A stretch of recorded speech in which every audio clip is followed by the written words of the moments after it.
बिस्मिल्लाहिर्रहमानिर्रहीम। अस्सलामु अलैकुम वरहमतुल्लाहि वबरकातुहू। मोअज़्ज़िज़ हाज़रीन इकराम, बुज़ुर्गान क़ौम और मिल्लत, मेरी ज़दा और माँ और बहनों, गयूर नौजवान साथियों, मैं दिल की गहराइयों से आप तमाम का शुक्रिया अदा करता हूँ कि आज आप यहाँ पर आए और आपने जनाब तौसीफ़ आलम साहब जो मजलिस इत्तेहादुल मुस्लिमीन के उम्मीदवार है, उनकी कामयाबी के लिए इतनी बड़ी तादाद में आप आए। मुझे यकीन है कि इंशाअल्लाह ताला 11 तारीख के दिन हम तमाम लोग मिलकर अपनी दुआओं से, अपने वोट से, अपनी मेहनत और कुर्बानियों से बहादुरगंज से पतंग छाप के उम्मीदवार को कामयाब करेंगे और इंशाअल्लाह ताला हमारी लड़ाई सीमांचल के इंसाफ की लड़ाई है। मजलिस इत्तेहादुल मुस्लिमीन के मुखालिफिन हमारे बारे में बहुत सी बातें करते हैं और हमको इसका कोई असर नहीं पड़ता, क्योंकि सीमांचल को जब तक इंसाफ हम नहीं दिलाएंगे हम चैन से बैठने वाले नहीं हैं। सीमांचल को जब तक इंसाफ नहीं मिलेगा हम सत्ता की कुर्सियों पर बैठने वाले जालिमों की भी नींद को हराम करेंगे, उनको भी चैन से बैठने नहीं देंगे। क्योंकि बिहार में हर जगह पर विकास का काम होता है, पुल बनता है, स्कूल बनता है, यूनिवर्सिटी बनती है, स्पोर्ट्स कॉम्प्लेक्स बनता है, अस्पताल बनता है। बिहार के हर इलाके में जो मासूम बच्चे अपनी माँ की पेट की कोख में 9 महीने पलते हैं और जब वो माँ तकालीफ उठाकर अपनी औलाद को पैदा करती है अल्लाह के फजल व करम से, तो सीमांचल और किशनगंज में ऐसे 50% बच्चे हैं जिनको हिंदी में बोलते हैं अभिक्षत बच्चे, वो बच्चे बेकार पैदा होते हैं। ऐसे 40% बच्चे हैं जो माँ की कोख से पैदा होने के बाद मर जाते हैं। ऐसे बहुत से बच्चे हैं जब माँ अपने औलाद को पैदा कर लेती है और बेटा या बेटी बीमार हो जाती है, तो अस्पताल ले जाने के लिए पुल नहीं होने की बिना पर, रोड नहीं होने की बिना पर, अस्पताल नहीं होने की बिना पर वो बच्चा अपनी माँ की आगोश में दम तोड़ देता है। ये सीमांचल की हकीकत है और सब ओवैसी को गाली देते हैं। गाली देने वालों दो, अगर तुम्हारा कलेजा हल्का होता है गाली देने से तो मुझे गाली दो, मगर याद रखो मेरे दिल और मेरे जिगर को, मेरे दिमाग को सुकून उसी वक्त मिलेगा जब तक सीमांचल की जनता को इंसाफ मिलेगा, तभी मुझे सुकून मिलेगा। और हम आपसे जो कुछ कह रहे हैं झूठ नहीं कह रहे हैं। आज प्रधानमंत्री सीमांचल में है, अररिया में है।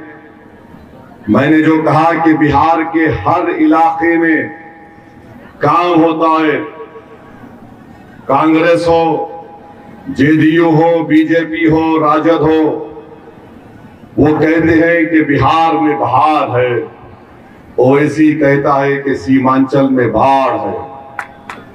और प्रधानमंत्री क्या कह रहे हैं आप खुद उनकी जबानी सुन लीजिए।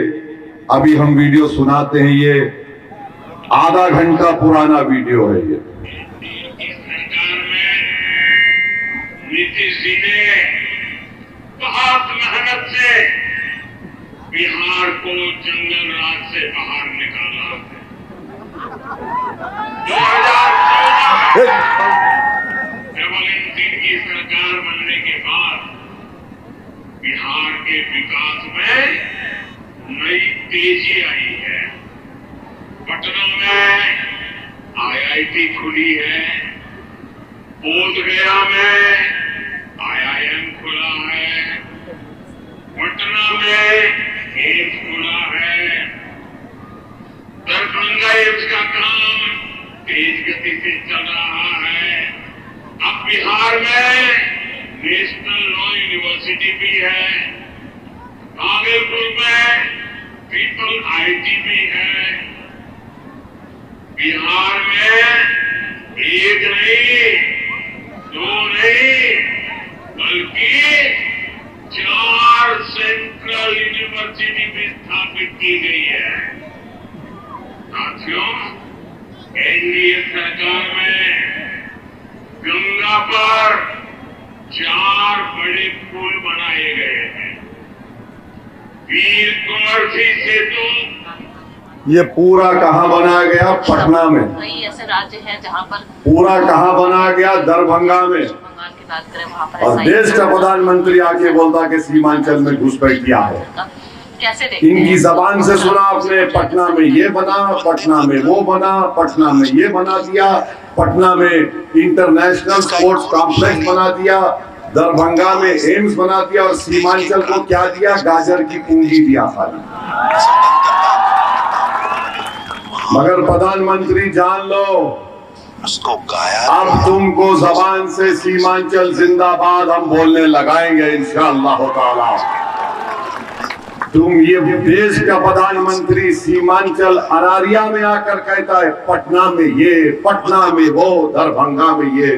भारत के स्वतंत्र 4 साल तेजस्वी भी उप मुख्यमंत्री था। ध्येय वाक्य है, इसकी भी जिम्मेदारी है। मंत्र है। इसने क्या किया? इसने कह दिया जब हम सीमांचल की इंसाफ की लड़ाई लड़ रहे तो तेजस्वी बोलता है ओवैसी चरमपंथी है। मेरे भाई, हमारे पास मालेगांव के हमारे विधायक हैं मुफ्ती इस्माइल साहब, दारुल देवबंद के पढ़े हुए हैं, 2 मर्तबा के विधायक हैं मालेगांव के। क्या ये चरमपंथी है? बताओ आप। या इतने मजमे में लोग दाढ़ी सर पे टोपी है, क्या ये चरमपंथी है? हमारी मां और बहनें इतनी कसीर तादाद में आज आई है, ये सर पर पल्लो ओढ़ती हैं, कोई हिजाब पहनता है, कोई बुर्का पहनता है, तो क्या ये चरमपंथी है? मस्जिद को जाना, 5 वक्त की नमाज पढ़ना, कुरान की तिलावत करना, मदरसे में पढ़ाना, मदरसे में बच्चों को पढ़ना, क्या ये सब चरमपंथी बन जाते हैं? ये तेजस्वी का सोच है। तो नरेंद्र मोदी ने एक भाषण में कहा था कि कपड़े देखकर पहचानो। कहा था? उसका भाषण निकाल कर देखो। मोदी ने कहा था कि इनके कपड़े देखकर पहचानो। तो तेजस्वी क्योंकि मोदी का छोटा भाई बन गया, उसने चेहरे पे दाढ़ी, टोपी, बुर्का, पल्लो देखकर कह रहा ये सब चरमपंथी है। अब इस पर कोई नहीं बोलता है, सीमांचल पे कोई नहीं बोलता है। हम सीमांचल की लड़ाई लड़ रहे हैं। मोदी का भाषण आपको सुना दिए। राजद क्या बोलती है? अरे हम लालू जी जब थे वो फुला थे, अरे यहाँ पर पुल नहीं है, रोड नहीं है, अस्पताल नहीं है, बच्चों के लिए तालीम का इंतजाम नहीं है। पूरे सीमांचल के लिए किशनगंज में 1 डिग्री कॉलेज है, मारवाड़ी डिग्री कॉलेज। बताओ हमारी बेटियां बच्चे कैसे पढ़ेंगे? हमने लड़कर कहा था बहादुरगंज की जनता को 5 साल पहले डिग्री कॉलेज बनाएंगे। अब उसकी जमीन मिली है। अब ये तौसीफ आलम साहब की जिम्मेदारी है कि उसको मुकम्मल कराए बिल्डिंग बनाकर इंशाअल्लाह। और हम आपसे वादा कर रहे हैं इंशाअल्लाह ताला। हम शुक्रगुजार है हमारे भाई मासूम का, वो हमारे और करीब आ गए। नाराजगी थी, वो नाराजगी वाजबी थी मासूम साहब आपकी। और नाराज कोई अपनों से होता है, गैरों से नहीं होता मासूम साहब। यहाँ पर है हमारा मासूम, ये वाकई में मासूम है। ये देखिए आप कितना माशाल्लाह चेहरे से, हर एतबार से आज हमारे साथ आ गए। हम इनका शुक्रिया अदा करते हैं और साथ ही साथ हम आपको वादा कर रहे हैं कि इंशाअल्लाह ताला दक्षिण दरमिया से एशिया टोली कब्रस्तान को जोड़ने वाली रोड का काम तौसीफ आलम कराएगा इंशाअल्लाह ताला।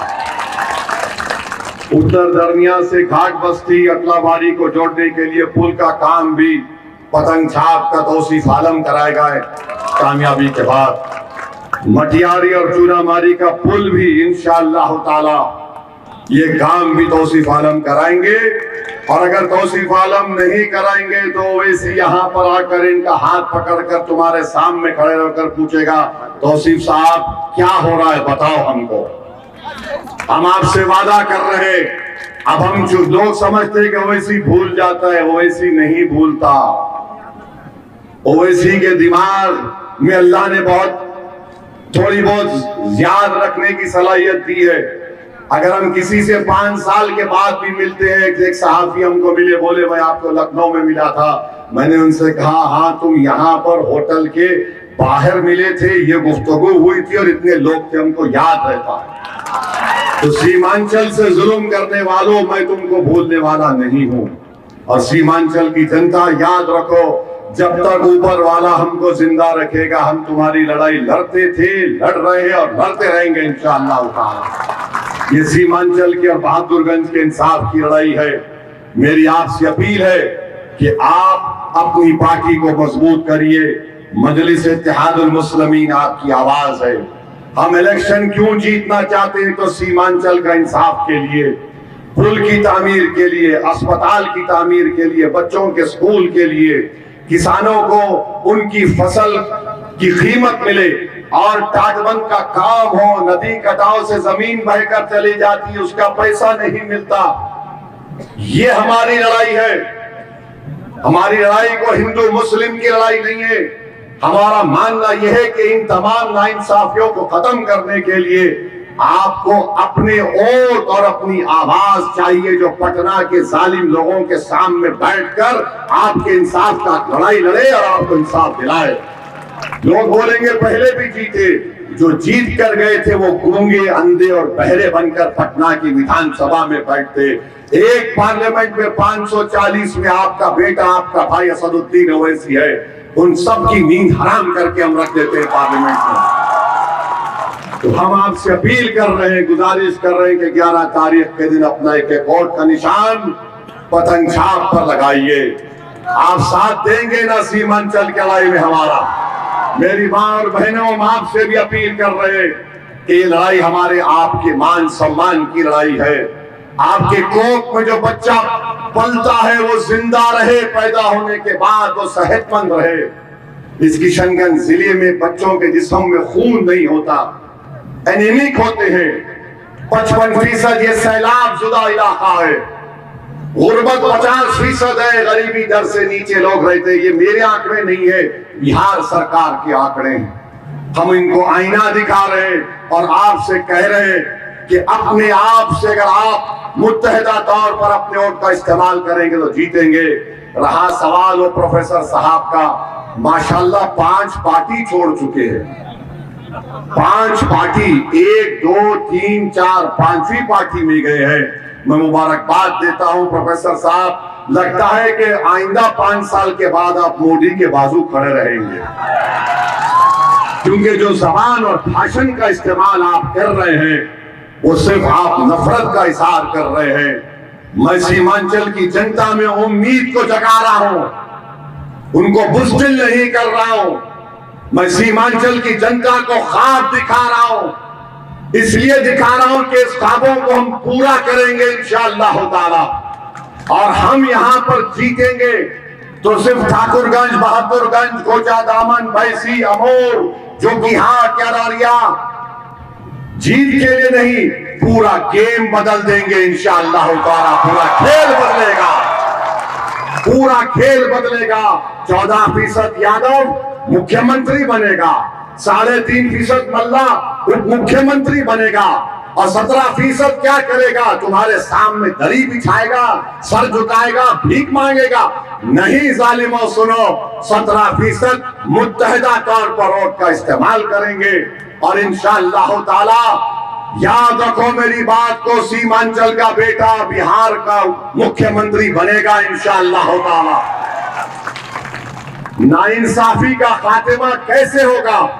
इंसाफ कैसे पैदा होगा? इंसाफ ताकतवर के लिए नहीं, इंसाफ कमजोर और मजलूम के लिए होना चाहिए। तो 11 तारीख के दिन पतंग छाप को वोट दीजिएगा, मुत्तहिदा तौर पर अपनी पार्टी का साथ दीजिए। अब की बार 1 लाख पार। 11 तारीख को पतंग छाप को कामयाब करिए। हमारे साथ नारा लगाइए, पतंग छाप।